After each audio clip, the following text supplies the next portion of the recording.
कि कोई दीवाना है, कोई मगर धरती की बेचैनी को बस समझता है। मैं तुझसे दूर कैसा हूँ, तू मुझसे दूर कैसी है, ये तेरा दिल समझता है, या मेरा दिल समझता है।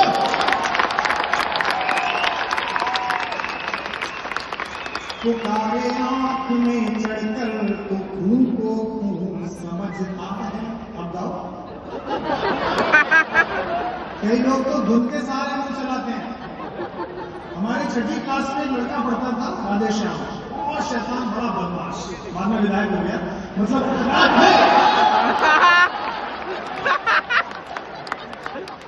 अरे आप गलत समझ रहे हैं।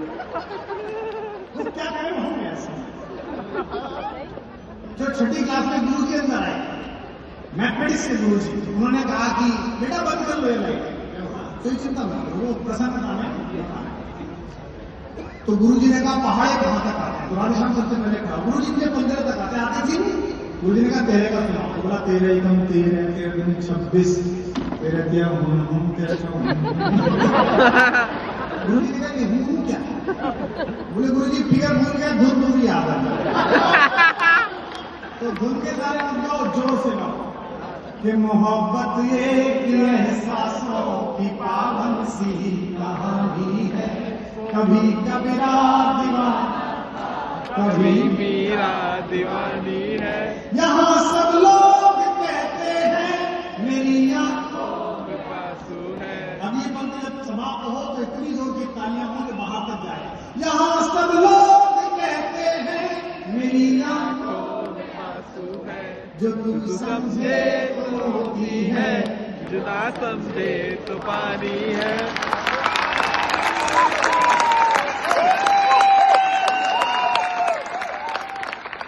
एक मुक्तक में सुनाता नहीं हूं, लेकिन नेताओं को देख के याद आ जाती है। इस समंदर पीर का अंदर है लेकिन वो नहीं सकता। पहले जब हम ग्वालियर जाते थे तो भाजपा के नेता कहते थे भाई साहब इस विषय पर जरूर बोलना कि रानी किसकी वजह से मारी गई।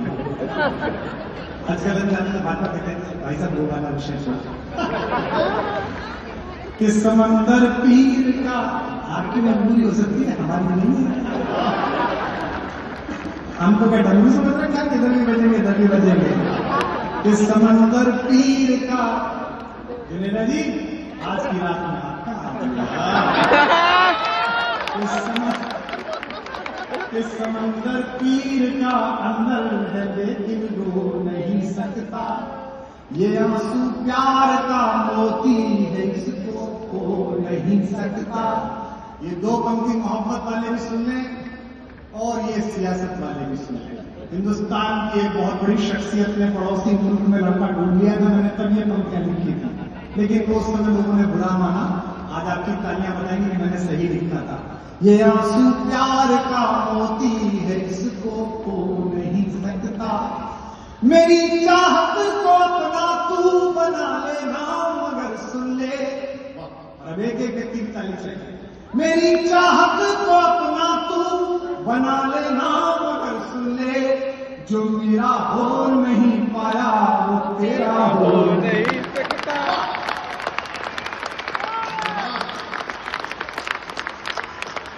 देखो ये सब तो चलता रहेगा। मेरा मन ये है कि मैं रायपुर 2 वर्ष बाद इस कार्यक्रम आया हूं, पिछले साल में नहीं आया था। उसका कारण ये था कि मुझे बुलाया नहीं था नमित ने। नमित को लग रहा था मैं पैसे बचा लूं, बाद में इसकी समस्या होगी कार्यक्रम कैसे बचे। मैं इस साल फिर आया हूं और अच्छी बात यह है कि नमित जब कार्यक्रम करता है तो आर्थिक शोषण के लिए नेताओं का सहायता नहीं लेता। ये हमारे भाजपा के मित्र इस मामले में बड़े कंजूस लोग, ये जब भी बुलाते हैं अच्छा किया आपने, उन्होंने मुझे नहीं बुलाया, वरना ये मुख्यमंत्री हो जाए उप मुख्यमंत्री हो जाए। हमारे भाजपा के मित्र जब भी बुलाते हैं, उत्तर प्रदेश में मेरा एक दोस्त 35 साल पुराना दोस्त उप मुख्यमंत्री है, विश्वविद्यालय के दिनों का ब्रजेश मेरा दोस्त है, भाई साहब तब भी फ्री बुलाता था। छात्रों के नाम पे आ जाओ, आजकल कहता राष्ट्र के नाम पे आ जाओ। पैसे देने में ये लोग बहुत कंफ्यूज हैं। भाई साहब देश के नाम का है। मैं गया, उसने मुझे बुलाया तो मैं अपनी गाड़ियां लेकर गया, तो मैं पेट्रोल पंप पर गया। मैंने पेट्रोल वाले से कहा राष्ट्र के नाम पर। बस उसने मुझे देखा और बोला कि मूर्ख है क्या? मैंने कहा ये बात उसे बोलो। इस मामले में जिम्मेदारी कांग्रेस के ऊपर, जितना मांगो सदुना देते। कांग्रेस का तो नीति विचार ही है, खाओ खिलाओ।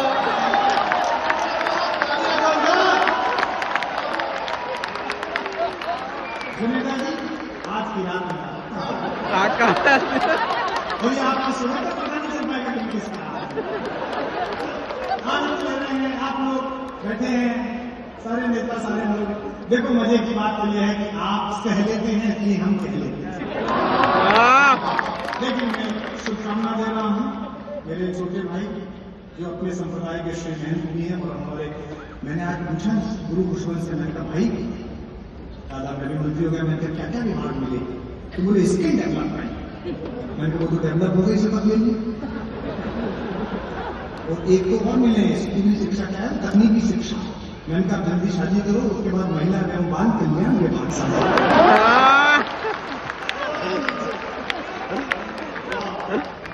क्या मतलब आप सोचो, दो मुख्यमंत्री, एक मंत्री का क्या नहीं करना पड़ेगा? भाभी आप ही आज तो भैया भाभी के साथ आए हैं। भाभी आप ही कर सकती हो कुछ, क्योंकि ना कमरा जान पाता है ना अंदर समझती है, कहाँ देवर कद्दे लटका है भौजाई समझती है।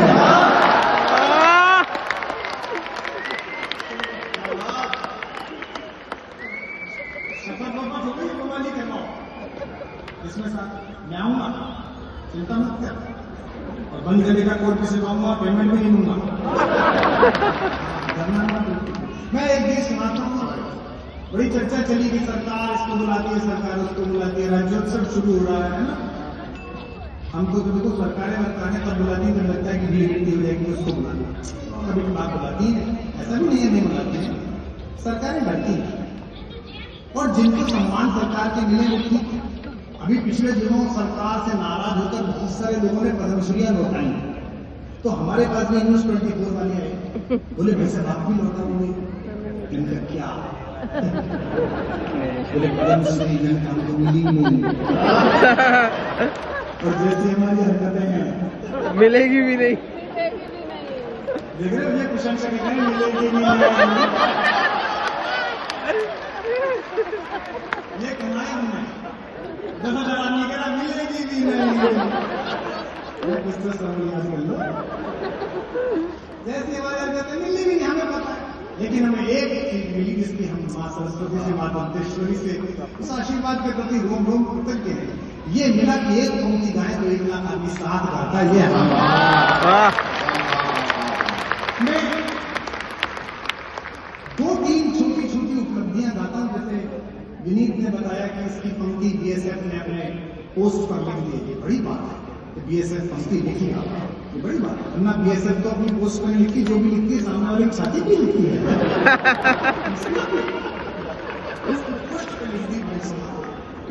दूर तो भागी चली जाए, इसके लिए लहू से अरे कुछ तो सोचो। अब सैनिक ऐसे नहीं बचे। भारत पाकिस्तान की सीमा पे एक मुर्गी ने अंडा दिया, सिचुएशन देखिए आप। तो उधर से पाकिस्तान पुलिस वाला है, इधर से बीएसएफ वाला है, बोला अंडा हमारा, हमारे वाले का अंडा हमारा वाला शाकाहारी था, लेकिन फिर भी अंडा भारत भूमि में तो हमारा। झगड़ा हो गया, बोले अंडा किसका? बोले देख 5 थप्पड़ खाएंगे दोनों, 5 मैं मारूंगा 5 तू मारना, जो गिर जाए दूसरे वाले का। पहले में पाकिस्तानी जनरल ने कहा मारो, मार एक इधर से भारत माता की जय, एक इधर से भारत माता की जय। 5 थप्पड़ खाकर उसके दोनों तरफ से बलूचिस्तान लग गया। तो पाकिस्तान के जनरल ने कहा अब मेरी बारी। बोले गाय की बारी, अंडा ले जा, अम्मा खेल लो।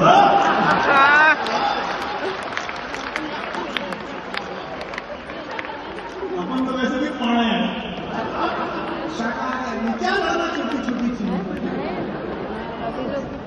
इसमें उपलब्धि भी क्या बताई। बोले उसको कुछ कैसी कैसी बातें करता रही है, मुझे बड़ा आश्चर्य होता है। 2-3 छोटी उपलब्धि है। जिन पर मैं प्रभावित हुई, अच्छा हो गया जीवन में। एक उपलब्धि तो यह है कि 500 वर्ष के संघर्ष के बाद जब छत्तीसगढ़ का भांजा राम अपने विग्रह में अयोध्या में पधारे,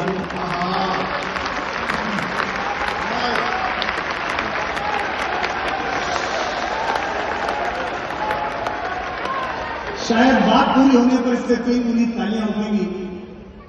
जब 1 वर्ष पूर्व भगवान अपने विग्रह में पधारे तो मुझे सौभाग्य मिला कि 2-3 हजार चुनिंदा लोग उस क्षण को जीने के लिए आमंत्रित किए गए थे। उनमें से कवि के रूप में अकेले मुझे बुलाया गया था। कुछ तालियां खामोश नहीं शायद अपनी बात पर मुझे इस बात का भी बड़ा गर्व और स्वाभिमान है कि 1 वर्ष बाद जब प्राण प्रतिष्ठा की पहली वर्षगांठ बनी, तब गर्भगृह में बैठकर भगवान को सुनाने के लिए कविता जिस पहले कलाकार को बुलाया गया, मैंने समझ जी पैसा और तीसरी उपलब्धि में बांचू माता दंतेश्वरी शक्तिपीठ के आश्रम में खड़ा होकर, तो अब तक की सबसे ज्यादा तालियां बने ताकि मैं कविता सुना पाऊं। 50 दशक जीवन के 5 दशक पूरे किए, उत्तर प्रदेश का रहने वाला हूं, नोएडा के पास का। इस बात का सदा दुख था कि माता वैष्णो देवी ने कभी नहीं बुलाया। 2-3 बार कोशिश की, एक बार आमंत्रण आ गया, वहां के बोर्ड ट्रस्ट का तैयारी हो गई, लेकिन पुलवामा में घटना हो गई। अगली बार फिर बुलावा आया, फिर तैयारी हुई, कोरोना का आउटब्रेक हो गया। मैं समझ गया कि जब तक मां का मन नहीं होगा किसी बेटे से मिलेगी नहीं। इस बार श्राइन बोर्ड ने आमंत्रित किया और कहा नवरात्रि पर मां को कविता सुनाने आइए, और दूसरी नवरात्रि गर्भगृह में बैठकर कविता पाठ करने का सौभाग्य था।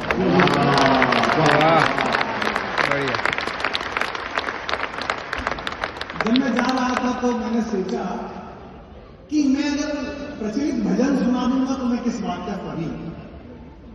किसी कवि को बुलाया है ना माता वैष्णो देवी ने, और इतने दिन बाद बुलाया है, तो मैं कुछ तो ऐसा सुनाऊं जो मां को लगे कि क्या है।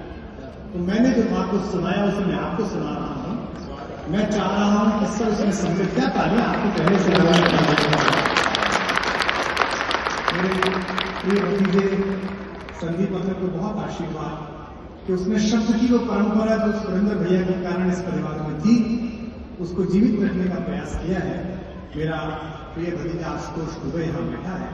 पर मैं एक छोटी सी बात सत्ता के समूह कह दूं, मैं तब कहकर भी गया था विजय जी थे, मुख्यमंत्री जी से भी मैंने कहा था, कवि तो अपनी कविताओं के कारण लोगों के हृदय में जीवित हो जाता है, लेकिन सत्ता की भी जिम्मेदारी है कि उस कवि की स्मृति को चिरस्थायी करने के लिए अपने साधनों से कुछ ऐसा काम करे ताकि वो जीवित रहने का काम कर सके। निश्चित रूप से जहां वो रहते हैं उस रोड का नामकरण हो, जिस गांव में पैदा हुए हैं वहां कोई आप स्थिति करें, और कुछ भी न कर सके तो ऐसे नवोदित छत्तीसगढ़िया कवियों के लिए कम से कम 1 लाख 2 लाख रुपए का वार्षिक सुरेंद्र दुबे छत्तीसगढ़ी पुरस्कार को आप घोषित करें।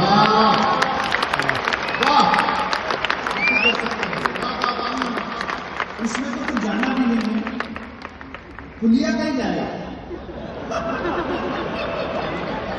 सड़क का भी नहीं जाएगा, बहुत छोटा सा। हम ना कर पाए इससे कह देना मैंने से हमारा पेमेंट कम कर देगा, उसमें से कर देगा। कर दीजिए, और इसलिए कर दीजिए कि वो कवि था।